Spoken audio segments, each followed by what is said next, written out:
All right, I'm Sandra Panopio. I'm the racial equity analyst at the San Francisco Arts Commission, and you are? I'm Andre Carter. I am a third-year university student at the University of San Francisco. Well, excellent. What are we doing here? Tell me about your project, the name, and what it's all about. Great. So today we're here to talk about the journal Black Educology, where we were, where we are, and where we are going.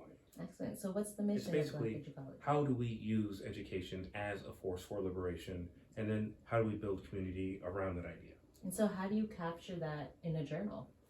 Well, in our journal, we try to capture that by being very inclusive. So if you can't write an article, you can submit an art piece, a poem, some kind of writing, photographs, anything that you feel like contributes and talks about your experience within the educational system.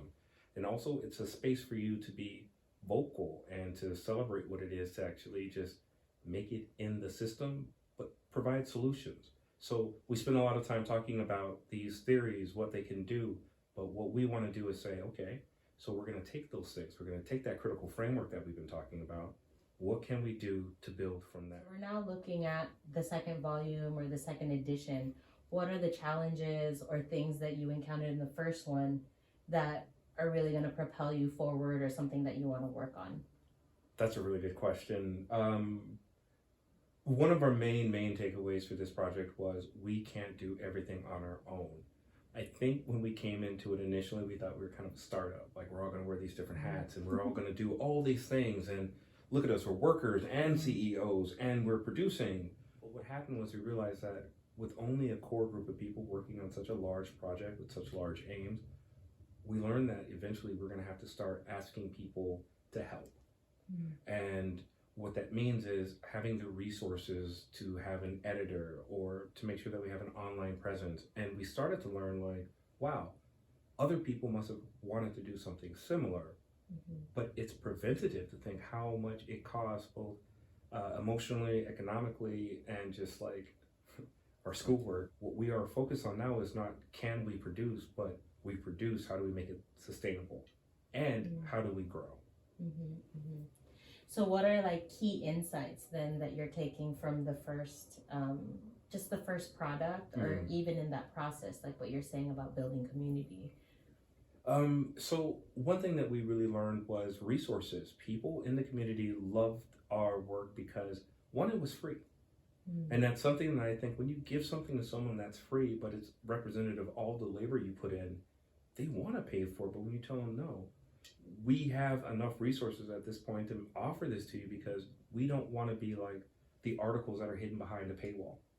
Those articles that scholars like myself and others produce for free that is monetized, and we don't see a penny of this. So what we said was, sure, we're going to spend our time and our labor to create something, but we're going to make sure that other people have access to it.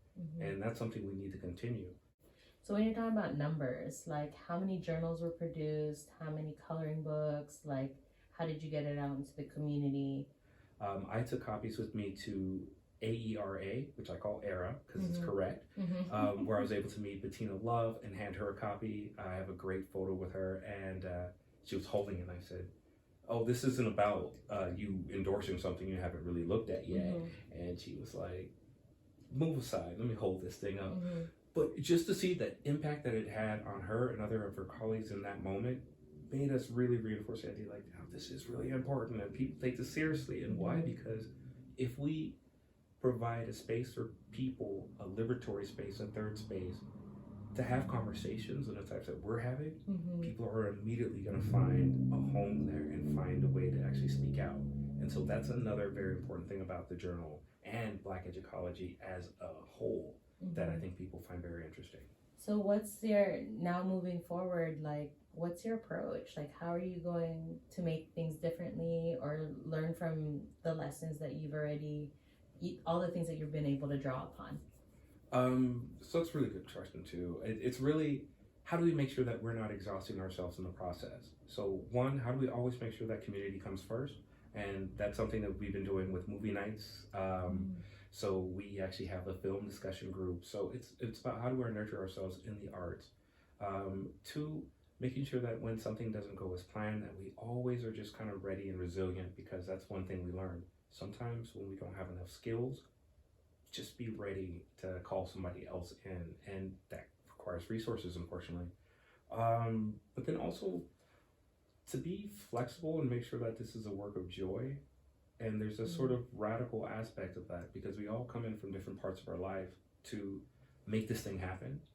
And in order to make sure that that stays here, the goal this year, especially, and what we're looking to in the future, is sustainability.